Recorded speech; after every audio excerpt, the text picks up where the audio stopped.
Welcome to ForeverFit.tv, your online source for fitness, nutrition and lifestyle. With your host, Nicola Riley, personal trainer, nutrition and lifestyle coach, here to help you get in the best shape of your life.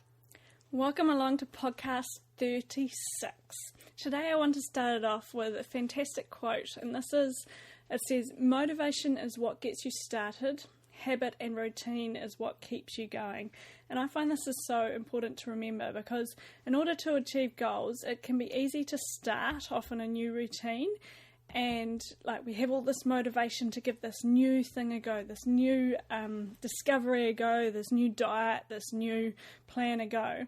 But that motivation soon does wear off, and what gets you results and what gets you success is that commitment and that dedication and time. And the way to get that commitment and that dedication is by forming habits and routines so that they just become a part of your life and so that your life becomes more active, and so that when you don't have that routine, you really miss that that exercise or that the food that you've been eating, that part of your life. You miss it when you don't have it in there. So the more powerful and strong you make your habits and your routine, the more likely you are to succeed. So understand that motivation is fantastic, and motivation is what gets us going, and motivation is what, gets you off the starting blocks, but it does take commitment and it does take dedication, and it's about those habits and routines that you just keep plugging away each and every day. Just knowing that it's like you brush your teeth, getting that exercise and eating the right food is part of your life now, and you just do it day in and day out. And when you do that, that is when you get those results. So today I wanted to share another book that I think is really fantastic, and I'm big. I don't so much anymore, but I love the self-help kind of books, the ones that are about motivation, getting your life in order, and I've got my fair collection of all of those. But this book here is slightly different, and it's called Live Life Aggressively, and it's by Mike Mailer, and it is the self-help book. It titles itself as what self-help gurus should be telling you. And this is quite different. So this book is kind of like a big slap in the face, and it teaches you to step outside your comfort zone, and it teaches you to remember what you need to move forward with purpose.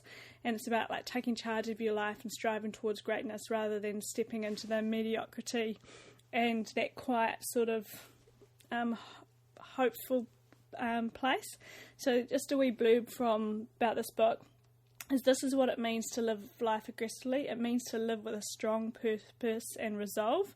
It covers areas that few people have the courage to actually talk about.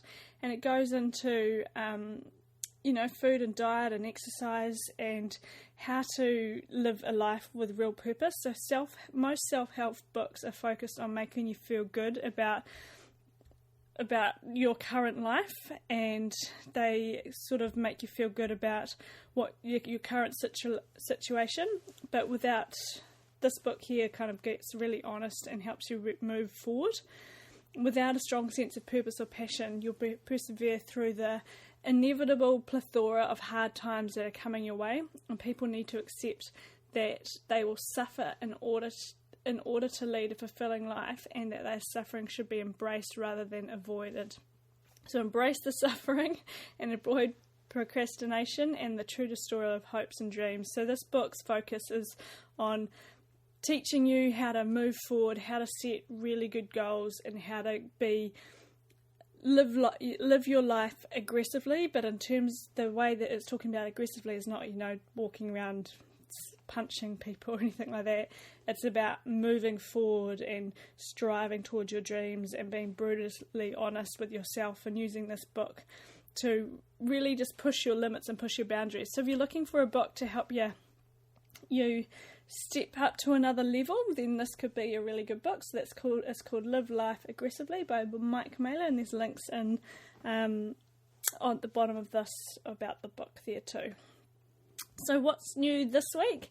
This week we had our exercise challenge, which was awesome. This is part of boot camp, And there was, I know people's faces were pretty shocked when they found out what the actual challenge was, so that was very cool. And there's lots of scores coming in, so I did it live on Wednesday, and everybody's got the opportunity now to keep getting their scores in until the end of boot camp, and there's going to be a prize for the winner of that exercise challenge. And it's just about giving it a go, because there is nothing better than at the end of, I'm not going to tell you what the challenge was, but there's nothing better than at the end of it, knowing that you can say that you've just did that and that your time was awesome. And it's a great thing for you to come back to as well, and know, how far your fitness has improved, taking it all up to a new level. Some new posts that I've written on foreverfit.tv. This first post is all about the common traits of people reaching their potential. And this is about, do you know what your potential is? And this kind of links into the book that I was just talking about, is so many people are afraid of putting themselves out there or stretching themselves past their comfort zone. I know for myself, I love to stick within my comfort zone, but I also know that in order to achieve what I want in this life, there are times that I need to step outside my comfort zone and stretch myself a little. And what I mean by stretching is that there is, just as you stretch a muscle, there is an uncomfortable area. But as you know, sometimes the stretching of a muscle improves your flexibility and your mobility, and ultimately helps you get really good posture and alignment and prevent injury. So that area, a place of discomfort, is a place that is actually improving you as a human being. And so the same goes for in life. Sometimes you need to experience areas that stretch you and that are uncomfortable. And it may simply be, for myself, writing blogs and putting them out there for the world to see, and knowing full well that there's going to be hundreds, thousands of people reading it, and most probably picking up on all my spelling mistakes and my grammar. And some of that's going to turn people away and some of it's not. Some people may have different opinions about what I write, but that there is something that is stretching my comfort zone, and I know that I want to be writing what I'm writing. And for something else, it could be like public speaking, it could be meeting someone that's really important in your life, it could be like studying a new course so that you could leave your current job, it could be a new thing you're trying to take your business, or learning a new skill for your family, or a new hobby. It could be learning a language because you want to be travelling overseas. It could be working 2 jobs so that you have enough money to live the life that you want, and to be able to eat the right sort of food that you want. All of these things are things that stretch your comfort zone, and exercises like this also. So if we always sit on the couch, we're just strolling through life and we remain exactly the same. However, if you stretch your limits and you take away boundaries, you'll find that you'll not only improve your fitness, but you'll also improve your entire life as well. So in life, we need to stretch. We need to find our comfort zone. We need to stretch and just past that, so that we grow and we know that we're capable of, and to not worry what other people think. Do it because you know it makes you a better person, and because you want to achieve your goals. There's so many autobiographies out there, and the common theme amongst all of them is that they have the courage to do it for themselves, what they believe in and what they're wanting to achieve, and they don't worry what other people think, and they grow themselves into who they want to be. So there's a wee list I've put together of some of the common traits of successful people. Number 1 is they aren't afraid to express who they are. Number 2, they take full responsibility in their life, and they know it is up to them to make it great. They know they are in charge of their own happiness. They understand the importance of gratitude. They're willing to stretch themselves and get outside their comfort zone. And they are living a life they are passionate about. And my favourite, they JFDI and they get stuff done. There's another word that I would use, but this is a podcast. So start to believe that you have some of these traits also, implement them, make them stretch you a little bit, but remember, a little stretching outside your comfort zone can be a big difference in your life, so don't be afraid of it, and see where it can take you in life, your vision, your fitness and your health.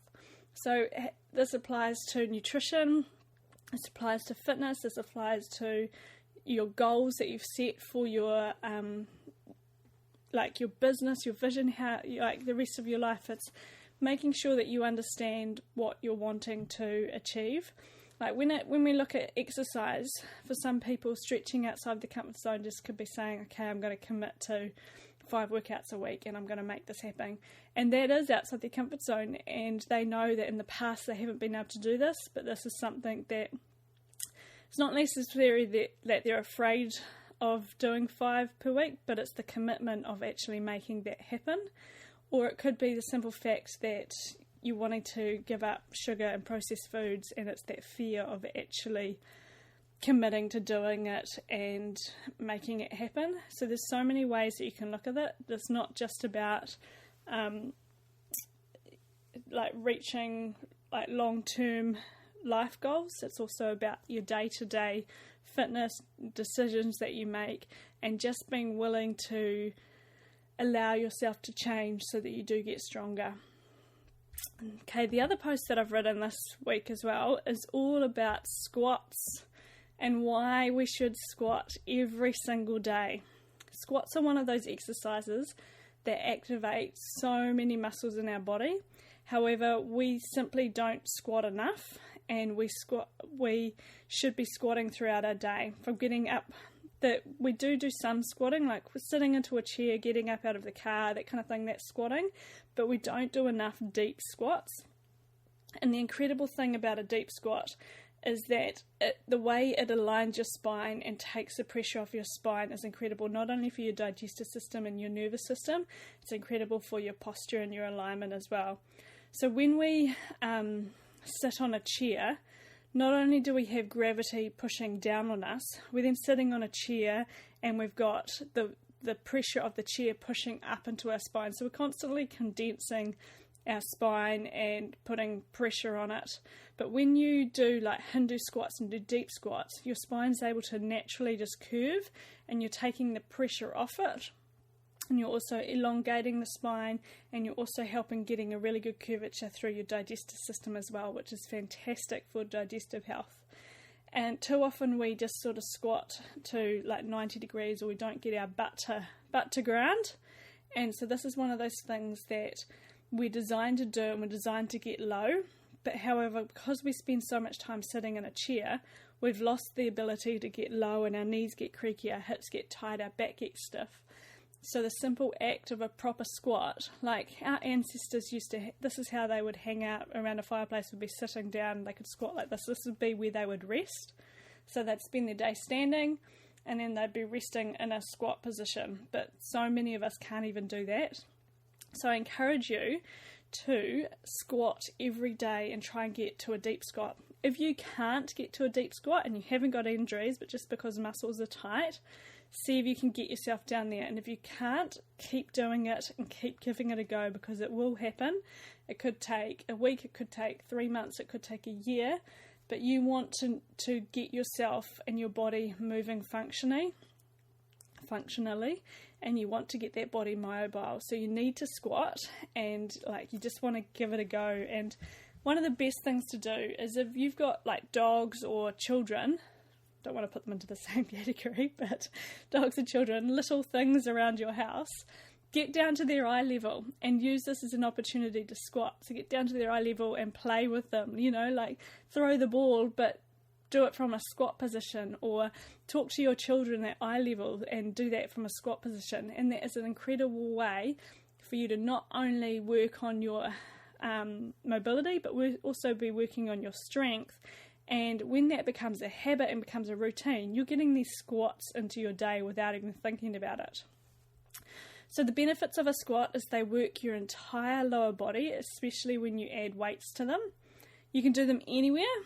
They'll make you stronger, they'll boost your endurance, they'll improve your posture, and they'll tone up your lower body. And they use really large muscles, so they'll increase your metabolic rate when you do them each day. They also energize you when you do them as well. So fantastic to do before breakfast, or as soon as you get out of bed. Just do like 10, 20, 50, 100 breathing squats, and just notice how this lifts your energy up. And you can also really intensify them easily or modify them easily as well. So they're quite a diverse exercise, and just one of those things that you want to make sure that you keep doing, because as a human being, you're designed to squat, But because of chairs and because of our lifestyle, we've lost that ability. So see if you can bring it into your day, more squats. And notice how, like, when you do this, it's going to help, like, lift your energy and just make you feel fantastic, and also improve your posture strength, and also just make you feel really good. So if there was one thing for you to add to your routine this week, try and get more squats in. Some other posts that I've written this week as well is inside the online gym. So this is all the members exclusive only content, and I do 2 new posts mainly on Forever Fit, and then 2 new posts in the online gym. And so every week there's exclusive VIP members only content, and this is content that's much more in depth. And so this week one is all about, like, why you aren't losing weight, and I talk about metabolism and why the phrase "I have a slow metabolism" isn't really that accurate. And I talk about the main reason why people struggle to lose weight, and why it's more about other issues like a damaged metabolism, and how it's more about like a functional or dysfunctional metabolism versus a slow and a fast metabolism, and what this actually means. And so many people get caught up in the fact of thinking it's all about speed of your metabolism, and I describe much more about its function, what makes it work, how you can improve it, and all the different things that come into your day when we talk about the different components of your metabolism as well. So like your basal metabolic rate, how physical activity affects your activity, and the thermal effect of food as well, how this affects your metabolism, and how you can do certain things to improve the overall function of your metabolism, so therefore helping you lose weight. And so many people find that in order to lose weight, they get trapped up into the whole calories in, calories out, boosting your metabolism, just that terminology. And I go into detail about describing what actually is happening, and making sure that we're getting our body thriving at a cellular level. And we need to ensure that we're providing the body with the right sort of nutrition and the right sort of exercise, so that the food and the exercise is nourishing the cells and the organs, and so that they can thrive and enhance and be functioning optimally, and making sure that you're eating the right foods for your body as well, so that you have energy and you have the fuel to be able to function perfectly and getting that real health. Then the other post I've written in the online gym is about blood sugar levels, and why these are so important, and how do you stabilise them. So we've all heard of blood sugar, and what that kind of means. Basically, when we eat food can either stabilise your blood sugar, it can spike your blood sugar, or it can make your blood sugar plummet. And so getting the right food for your body is going to provide fuel, and after you've eaten a meal, you should feel a sense of satisfaction, a sense of well-being, and feel like you're fueled and ready to hit the afternoon. If you get like jittery and wired, and then you crash like half an hour later, this is a really good indication that that meal affected your blood sugar levels, and that it wasn't the right sort of fuel for your body. The opposite could happen if you have a meal that makes you really lethargic and sleepy straight away. Then again, this is telling you that that combination wasn't the right sort of fuel for your body. And there's different ways that you can learn how to understand what's going on and how to stabilise your blood sugar. So I go through a whole list of different steps that you can take to make sure that you're eating food that's right for your body. Because the reason this is so important is because when we spike blood sugar, when blood sugar level drops, this also increases cortisol levels, and high cortisol levels create stress on the rest of the body, and this can affect your hormone pathways and the way your metabolism is working. So you want to make sure that everything you eat is constantly stabilising your blood sugar levels. If you're eating things that make it skyrocket and then make it plummet, and then you're yo-yoing all over the show with your blood sugar levels, you're never going to be able to lose weight. You're constantly going to be fatigued and tired, most probably grumpy and moody, and then crashing and finding it really hard to wake up in the morning. So there's a whole lot of things that you can do to help really stabilise your blood sugar. And I go into real big detail about this in the online gym, and just learning to understand what foods are working and knowing if this meal slows me down, what can you do to manipulate that meal to make yourself feel better? And if this meal makes you feel jittery and wired, what can you do to manipulate that also as well? So lots of new information on both Forever Fit and the online gym, so make sure you check out all of those. In today's topic, I wanted to talk all about gluten and dairy and what these two things have in common. So for some people, when they try going gluten-free, it seems like their whole world has completely shrunk and that they can't eat anything. And for people with this mindset, if I suddenly tell them to cut out dairy as well, it can just be way too overwhelming, and then they just freak out and have no idea what to be eating. And these two things, I don't say cut out gluten and dairy just because it's the latest fad or anything like that. I tell you to do it because there is an absolute reason behind why, and it's one of the best ways to understand whether or not this is right for you. So gluten and dairy are very similar in the way that they react in the body, and for somebody who's got a food intolerance or something going on, they need to discover whether or not the food that they are eating is causing a problem. And so the best way to do this is to cut them out for 30 days. Then they can reintroduce and see how the body reacts. Because I have no idea how your body is going to react. And so this is where you need to learn how to understand your body, find out what works for it, eat in a low anti-inflammatory diet, and then introduce things and see what happens. And this is the best way to find out food intolerances and what works for your body. And the reason gluten and dairy go hand in hand is because of what happens inside your digestive system at a cellular level. So if you're eating foods that you're intolerant to, they cause damage to your digestive system over time. And so if you just hold your hand up, you'll see your fingers that point out. And so imagine this as your healthy microvilli, and this lives in the brush border of your intestinal tract. And these, every single finger-like microvilli, so on your hand, imagine your fingers there.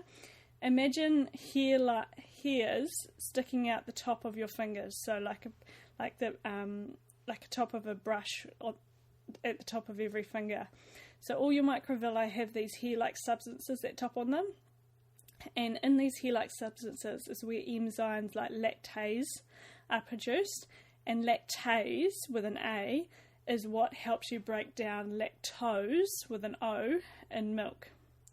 So when we're young, the majority of us have a really healthy intestinal lining, and the hair-like villi are healthy, so the hairs on our fingertips, which is in your gut, are healthy, and they're producing the enzymes lactase that help you break down milk. Milk is great for us at this time of our lives, especially if you like raw milk and milk that hasn't been processed or tampered with. And however, as we age, often things like antibiotics, medication, gluten, junk food, stress, medication, environment, chemical food tolerances, all these things can cause damage to your digestive tract over time. And even though your gut is incredibly tough, and it does put up with a lot of abuse over the time, after a few years it does start to show the signs and symptoms of stress. And for someone who has a gluten sensitivity, and if they're consuming gluten their entire life, this is a really big fight for your gut to put up with each day, and each and every meal is going to start to show the cracks. And the first place that your gut starts to show the cracks is in these hair-like villi that are on the top of your fingertips. This is where they start to get damaged, and this is where lactase is produced. So your body's no longer able to break down the lactose in dairy, and this is why for someone who has a gluten intolerance and they're eating gluten and they're damaging the microvilli, they're not able to produce the lactase anymore. And so this is often, if someone's got a gluten intolerance, they're most likely to have a dairy intolerance also. And this can show up in many ways, and one of the biggest ways that a dairy intolerance shows up is sinus issues or hay fever, allergies, cold or flus, or most commonly as well is through real bad skin problems and acne, or even just like acne on your back as well. It's very clear. And the great news is though, if you do have an intolerance to dairy, you can repair your gut lining, and the even cooler thing is that your gut is one of the quickest healing areas in your body. However, you can't improve it if you keep throwing damaging food and chemicals at it. It's like if you had sprained your ankle and then you went and ran on that ankle every single day, it would never get better. So you need to provide your gut with a platform to heal, and so that you're eating foods that are right for your metabolic type and for your body, and you're eating a really low anti-inflammatory diet. You're providing it with good quality bacteria via probiotics. You're providing it with like good quality nutrients to help rebuild the gut, so getting into your bone broths and some L-glutamine to help heal the gut. And then you're bringing your digestive system back into full health so that your body is able to digest and then break down lactose again if you are tolerant to it, and enjoy good quality dairy again. Sometimes you do have to take the plunge, and so if you're sick of constantly feeling sinusy or hay fever, or getting sick every winter, we've gotten into the trap of thinking getting colds and flus through winter is normal because everybody gets them. But if you're healthy and you've got a really good immune system, remember 80% of your immune system is in your gut. So if you've got a really healthy gut, you avoid getting colds and flus, and you avoid the allergies, and you avoid the sinus problems. So you want to make sure that you're not just, running at 60% and putting up with these kind of things. If you know that you're gluten intolerant, cut out the dairy as well and see how your body reacts. So often after you have taken the time to heal your gut and you've given it the good building blocks, this is the time when you can then discover whether or not you're actually tolerant to dairy, or whether or not you are intolerant just because your gut is damaged. Because quite often when you have a leaky gut, or you have intestinal permeability, or any sort of damage to your gut, certain foods you can just become intolerant because your gut is inflamed. So when you heal it and you bring it back to health, so you're rebuilding your microvilli and you're getting everything back to health, that is when you start to able to test your body and find out what foods work for you. But you can't do that when your gut is damaged, and that's why you've got to eliminate those sorts of foods. Make sure you check out the anti-inflammatory diet that I've got in the online gym, because this is where I outline the foods that you'd be eating to help rebuild your gut, and then you'd be providing the body a really good platform. And then after 30 days of doing that, you'd introduce certain foods and see how your body reacts to them. And so my own personal experience with this is when I gave up bread and cheese. When you combine the two together, it's a really tough battle, because often, cheese and bread, they go hand in hand, and you hear somebody saying, I can't give up my toasted sandwiches. You can't tell me I can't eat cheese anymore. And this is a really, really good indication about how well these two work together, and they actually have addictive properties in them. And because the real experiment is if you know somebody that is showing sinus problems or getting colds and flus all the time, and they are eating a lot of cheese, and it's just give up the cheese, but they can't because they're so addicted to it. Often when people are addicted to something, it's a really good indication that that substance is doing some real damage at a cellular level, because you never hear anybody saying, you're not going to make me give up pumpkin, are you, or broccoli. And so foods like that, they're providing us with really good nutrients, and people get really addicted to both gluten and dairy. And the thing to understand is this isn't all just in their head, and these actually do release chemicals in the body that are similar to the opioids in drugs, and they give them a real sense of feeling good. And these opioids are addictive, and and that they hit that they get when they have like this cheese toasty is often actually a sense of like, it's not like a sense of well-being, it's actually a high that they're getting off eating the cheese and the gluten if they have got a tolerance to them. So the other thing to understand is that the body is actually being fueled with foods that aren't quite right for its metabolic type. So when you do eat foods, you want to be making sure that you've got them proportionally balanced so that you're getting the right amount of protein and carbs, and that when you do eat these foods that you feel satisfied and filled. So often when you have cravings or signs and symptoms or something like you just can't give up because you're addicted and you've got to have it each and every day, this is often a symptom of an imbalance, and this could be correctly balanced by the right foods. So say you had too much of a carb-based meal and you knew that you just needed some protein, that protein is able to stabilise your blood sugar levels, get you back, and then you're off on your way. But often if you've got a real imbalance and you're eating the wrong foods, your blood sugar levels crash and your body's just craving that next opioid hit from the bread and the cheese that it just last had. So you never sort of really satisfy the body. And I've been through this myself, and I just know that I used to always have cheese toasties at lunch. It was on gluten-free bread, mind you. It wasn't the gluten wasn't involved, it was the dairy, and these gave me an awesome kind of hit for the afternoon, and I would feel satisfied, but then I would crave like anything. And I also got allergies, and I also had like dizzy spells, and this is when kind of everything sort of hit the fan with energy and adrenals and everything, and my leaky gut got really bad and my skin got really bad. And so this was all just, if it wasn't just the cheese toasties' fault, don't get me wrong, but they were addictive and they were really hard to give up. There was a whole lot of things going on, and dairy can be good, but it's important to understand that you are making sure you're eating good quality dairy so that you're not eating, really processed cheeses, and that you are eating, if you can get hold of raw milk, awesome, and like good quality organic yogurts if you can tolerate them. That's the big word, if you can tolerate them. And the only way you'll know if you can tolerate them is if you're getting your gut healthy and making sure that you're eating foods that are right for your body as well.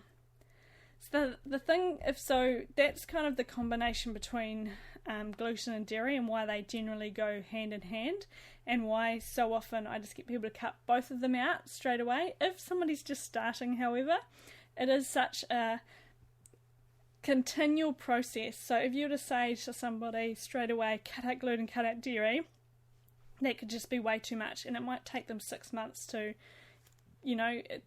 going gluten-free could be where they start and then they cut out the dairy, and then it's a gradual process. The thing to understand is that it's always making sure it's the best quality food that you can source. So even though you might be going gluten-free, it's making sure they're not just then buying a whole lot of processed gluten-free products too. So if you can make gluten-free bread at home, awesome. And if not, avoid gluten-free bread and just go with your non-gluten grains for your carb sources as well, or your starchy vegetables. So the reason gluten is such a problem is that according to the English Journal of Medicine, it's the cause of over 55 diseases, and it's one of those foods that's most commonly consumed across the whole population, and we keep eating it. Dr. Thomas O'Brien, like a gluten expert, says that 7 out of 10 people are sensitive to gluten, and it's a toxic protein that is found in most grains. So the reason, so many people have been jumping on the gluten-free bandwagon and just saying they're gluten intolerant, and there's a huge reason to this. And this isn't just a fad or people giving it a go. People actually feel much better when they cut gluten out of their diet, and little things like aches and pains in their joints, like lethargic, brain fog, all those kind of things can be signs and symptoms of gluten. It doesn't just have to be digestive stress or bloating. Anything like rashes on the skin, all of those are signs and symptoms of inflammation, and inflammation coming from your gut, and that's why we want to make sure that we are eating like a low anti-inflammatory diet and getting foods that are right for our body. So gluten, I'm talking about like wheat, and in particular like the gluten that's found in wheat. And the thing you need to understand is that gluten in wheat that we consumed 100 years ago is completely different to the wheat that we have today, and most probably the wheat that like your grandmother ate. We're all, and this is why like the argument of that, grandma was able to eat wheat, what's so wrong with wheat today? And in the last 50 years, modern technology and science has allowed us to like genetically modify grains to make them grow fast, and so this has made them like drought and heat resistance, and also increases the crop sizes of those grains. And the manipulation of these wheats in the plants has made them incredibly different to what they used to be 100 years ago. The wheat of the past was like a fairly basic wheat, and it was made up of only like 14 chromosomes, and this had like a very poor pliability. And our ancestors knew this, so this is what they used to do is they crush the wheat and they consume it like porridge after it had been soaked overnight to help break down the enzymes and make it more digestible.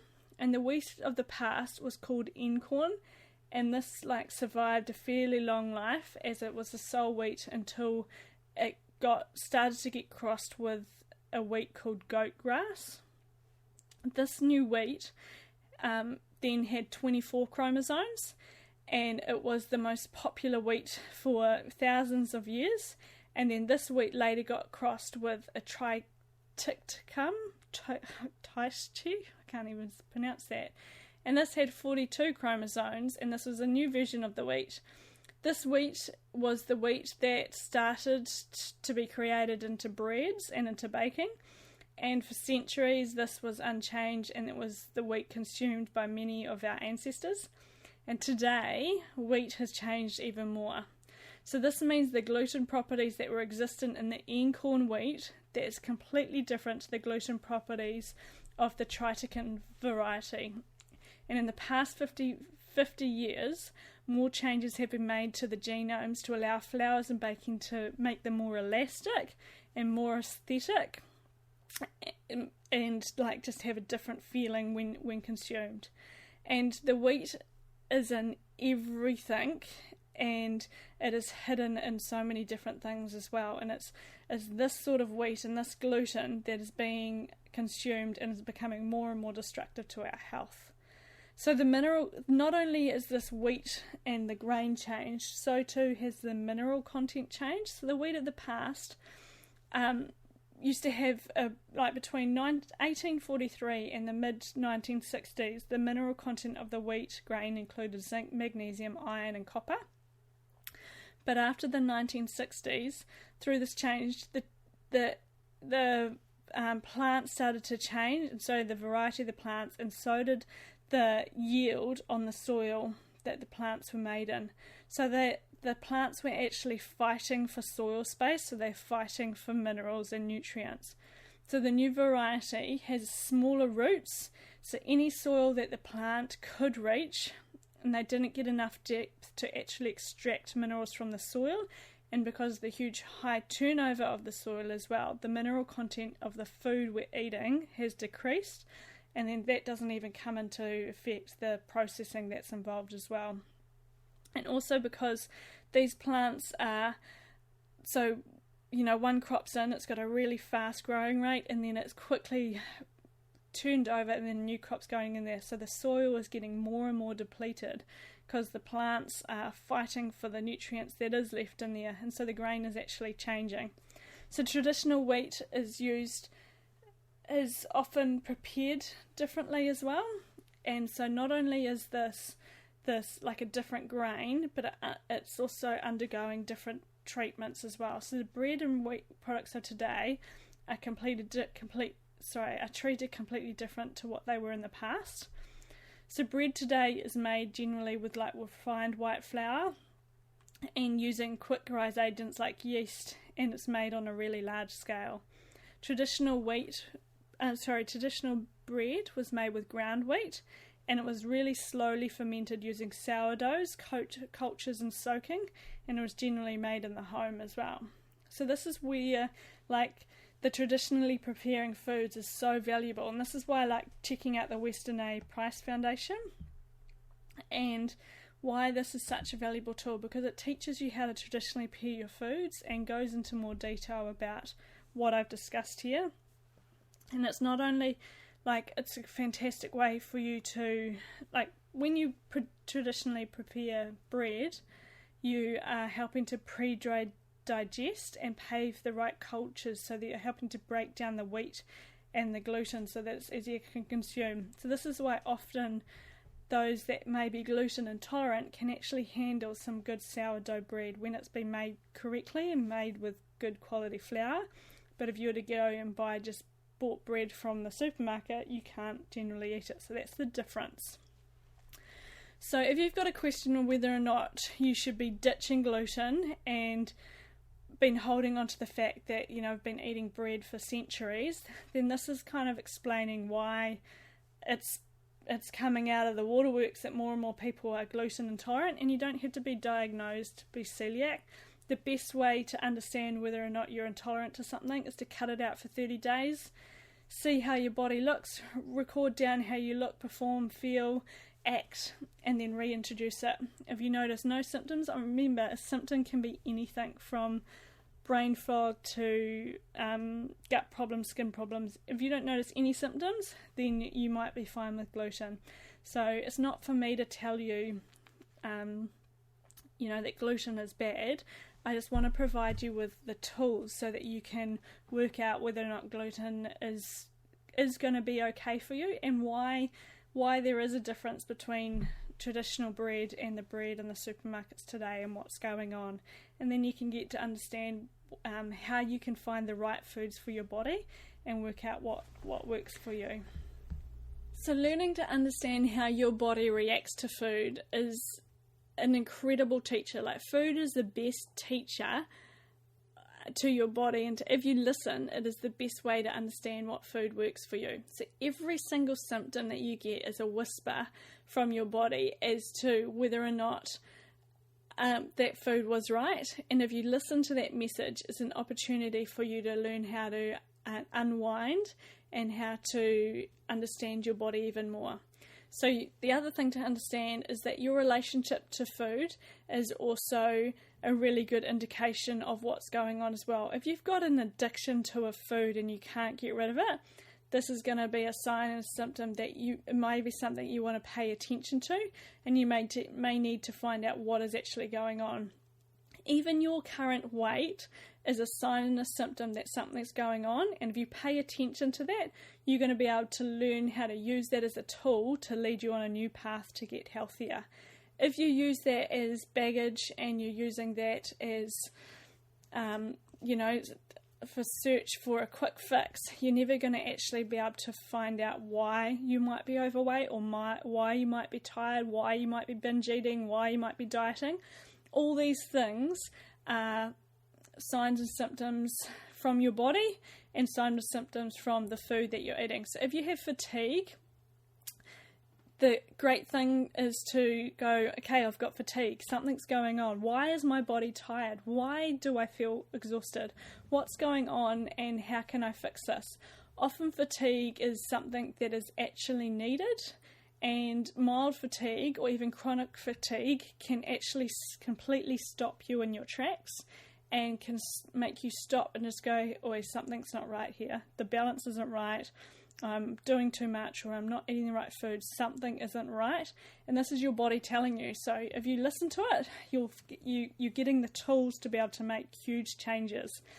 So the other challenge that we're always facing is how do we correct this, and how do we find the right way to head?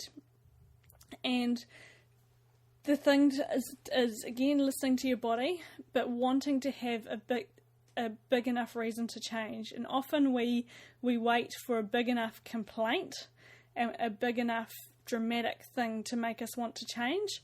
And if you haven't found that change, then you might be wanting to look like actually understand. So say you've constantly putting goals on yourself that you want to lose weight, you want to lose weight, you want to lose weight.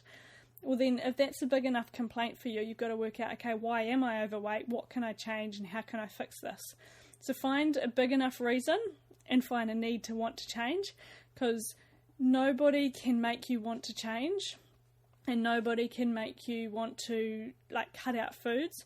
There has to be something that makes you want to do that and makes that want to change. So the take home message from this is, remember, like I started it with, motivation is what gets you started and habits and routine is what keeps you going. And if you aren't feeling fantastic and you haven't got the energy that you want in your day, then you need to find the motivation to change, and that's where you start to listen to your body. So say you're fatigued, find out why you are fatigued. If you have got sinusy problems, you're constantly getting sick, constantly getting injuries, find out why that's happening. And this is where it's all about, again, and you'll be asking, okay, but how do I do this? So you start by getting your food right. Eat a low anti-inflammatory diet. Check that out in the online gym. You eat a diet that is clean, that helps you naturally detox, that hasn't got any inflammatory things in there, and you eat that diet and you get your body working really well. You add in fermented foods and you help to get your digestive tract feeling really good. When that happens, you're going to notice that your energy picks up, you're going to notice that fatigue disappears, and your weight will start to drop as well if you're overweight, because you're not eating those inflammatory foods again. Then you start to add exercise in and you start to move your body, and then you might find that those headaches you were getting start to disappear because you're getting the fresh air and you're getting outside and you're getting movement into your day. So if you're stuck with where to head to next, then that's where you want to start. You want to start with that really good, clean diet. Make sure you're eating the right foods, getting to bed on time, getting to bed and falling asleep by 10 p.m. at night and getting 8 to 9 hours sleep per night, eating breakfast by 8 a.m., eating dinner 6 p.m., nothing afterwards, making sure you're drinking lots of water and getting those routines happening. So remember, motivation is what gets you started. Habits and routines are what keep you going. So find the tools, they're all in the online gym, of how you can do this and how you can start to get the right actions in place, how you can learn to listen to your body. And remember, food is an absolute amazing teacher, and so when you listen, you're able to find out what foods work for you and get your body feeling really fantastic. Hey, so thank you so much for tuning in. If you have got a question that you would like me to talk about, or a topic you would like me to talk about on next week's episode, please get in touch. Otherwise, have a fantastic week, and I shall talk to you next time. The materials and content in this podcast are there to educate and to inform. There's no substitute for professional care by a doctor or other qualified medical professional. This podcast is provided on the understanding that it does not constitute medical or other professional advice or services. Instead, I encourage you to discuss your options with your healthcare provider who knows your condition and your health history. Guests who speak on this podcast express their own opinions, experience, and conclusions. Nicola Riley encourages you to make your own